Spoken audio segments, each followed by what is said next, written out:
Next week, the president sitting down with Kim Jong-un in Singapore. It's the first time this has ever happened. Joining me right now, retired four-star general and Fox News strategic senior analyst, General Jack Keane. General, I'd like to hear your reaction to what we just heard. Well, first of all, I know for a fact why Abi's here, other than the obvious that we just stated. I was talking to his foreign ministry a few weeks ago in Japan, and Abe had just seen the president a couple of months ago. So why has he wedged himself in here just prior to the G7 and also to the 12th Singapore summit? It's because of this.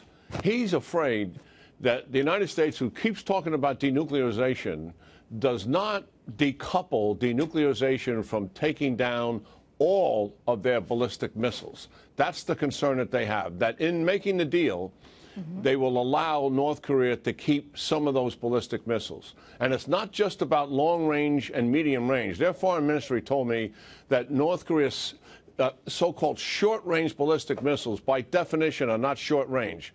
They can reach Japan.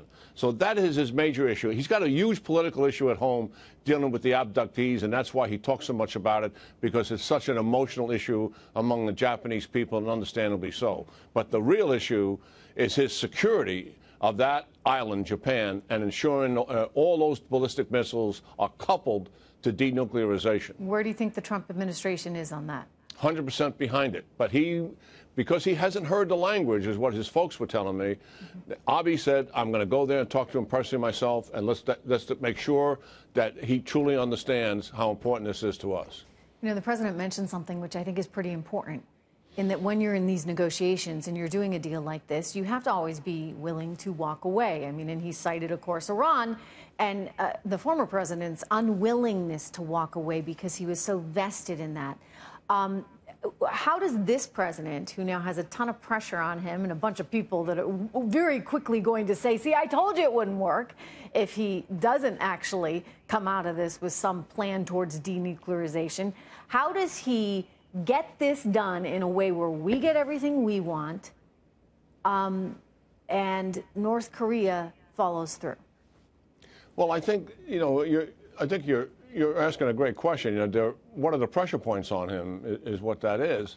I think while a lot of the people around the president, I'm talking about the American people, the media, et cetera, see those pressure points in terms of his personal success, I think what he looks at is, listen, am I going to make the peninsula safer, the region safer, and the world safer? And he knows what the objective is. It's complete denuclearization. So that's his standard.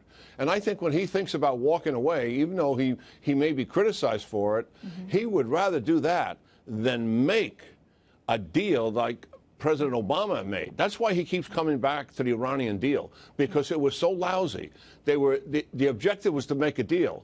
With President Trump, the objective is not to make a deal. The objective is to get the results that he is seeking for the security of the American people in that region. And that's going to be his measure of personal success. And I think he could care less what the media interprets it to be. Well, it's an important distinction. And I mean, as we've watched everything he's done thus far, General, he never cares what the media thinks. He figures they're not going to give him a fair shake anyway, and he's probably right on that. So he's just going about his business saying, how do we get stuff done? And let me just ask you, we just have a little bit left in the show, but how do you view that? Is that refreshing to you? Is it very different? I mean, when you've seen previous presidents and you now look at this one? Well, I've never seen an American president as dismissive of the media as he is, and certainly rightfully so, given how much they have ganged up on him ever since his inauguration and actually since he became president-elect. There's been nothing like it. So, but he's got the media, I think, kind of where he wants them, frankly, to his advantage more than his disadvantage. And listen, I don't want to understate the complications of what's in front of him. This is really tough stuff that he's going to be dealing with in Singapore. It is indeed. General Keane, it's good to see you. Thank you very much. Good to have you here today, especially. Thank you.